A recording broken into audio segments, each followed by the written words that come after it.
मुलांना ना पालेभाज्या खायचा खूप कंटाळा येतो. म्हटलं चला अशा पद्धतीने ना पुऱ्या खाऊ घालूया. प्रांजलला पण आहे ना पालक आवडतो. म्हटलं चला आज पालक पुरी बनवूया. कशी बनवली ती शेअर करते.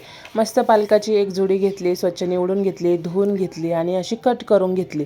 कट करून घेतल्यानंतर आहे ना जास्त बारीक बारीकच कट नाही करायचं, थोडंसं जाडसर असला तरी चालतं, कारण की ते मिक्सरलाच करायचं असतं बारीक.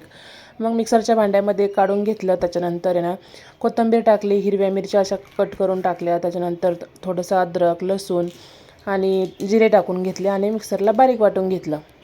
3 वाट्या गव्हाचं पीठ घेतलेलं आहे आणि ओवा घेतलेला आहे. ओवा असा हातावर चुरगळून टाकायचा, म्हणजे त्याचा आहे ना फ्लेवर छान उतरतो. त्याच्यानंतर तीळ टाकून घेतले, चवीनुसार मीठ टाकून घेतलं, हळद टाकून घेतली आणि थोडंसं 2 चमचे असं गावरान तूप टाकून घेतलेलं आहे.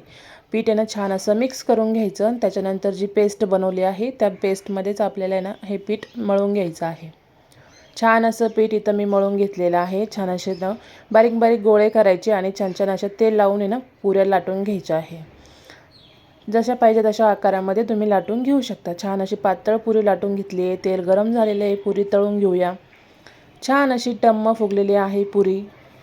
कशी झाली रेसिपी आवडली असेल तर नक्की लाईक करा आणि तुम्ही पण बनवून बघा.